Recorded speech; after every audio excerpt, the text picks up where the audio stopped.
யாரையா பார்த்து இயேசு நல்லவர் இல்ல, ஆலயத்தில் ஏதாவது சிறிய காரியம், ஒரு பெருக்கிறது, ஒரு செருப்பு டோக்கன் வாங்குறது, இல்ல செருப்பு அடுக்கிறது, ஐயோ அதெல்லாம் எப்படி பாஸ்டர் செய்வாங்க? நான் தைரியமா செய்வேன். எனக்கு அதை குறித்து ஒரு நாள் கூட வெக்கப்பட்டதில்லை. உங்க செருப்பெல்லாம் விட்டு வாங்க, ஒரு நாள் நான் அடுக்கிறேன். நான் அடுக்கியிருக்க பல நாள். இதை குறிச்செல்லாம் நான் ஒரு நாள் வருத்தப்பட்டதும் கிடையாது. இதெல்லாம் ஒரு ஊழியத்தின் ஒரு பகுதி. அப்படிதான் வேதாகம கல்லூரியில் அதிகமா விருப்பப்பட்டு நான் செஞ்ச வேலை கக்கூஸ் கழுவுறது தான்.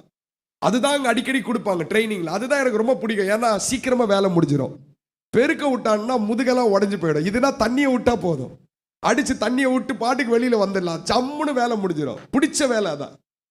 ஆனா இன்னைக்கு நம்ம என்ன நினைக்கிறோம்னா, ஐயோ அதெல்லாம் நம்ம ஸ்டேட்டஸுக்கு சரி வருமா, நம்ம அப்படியே இருந்து பழகிட்டோம். கிடையாது. உங்க ஸ்டேட்டஸ்ல நீங்க என்ன ஆண்டவருக்காக செய்ய முடியும்? நீங்க வச்ச தேவன் உங்களை வச்ச இடத்துல, உங்க பிளாட்ல, உங்க வீட்டுல, உங்களுக்கு தெரிந்தவங்கள, ரட்சிக்கப்படாதவங்க கிட்ட இயேசு நல்லவர், இயேசு எப்படியாவது ஏற்றுக்கொள்ளுங்கள். அந்த ஊழியத்தை கர்த்தர் உங்கள் இடத்துல இருந்து எதிர்பார்க்கிறார். இந்த சபையில் இருக்க அத்தனை பிள்ளைகளை செய்யணுங்க.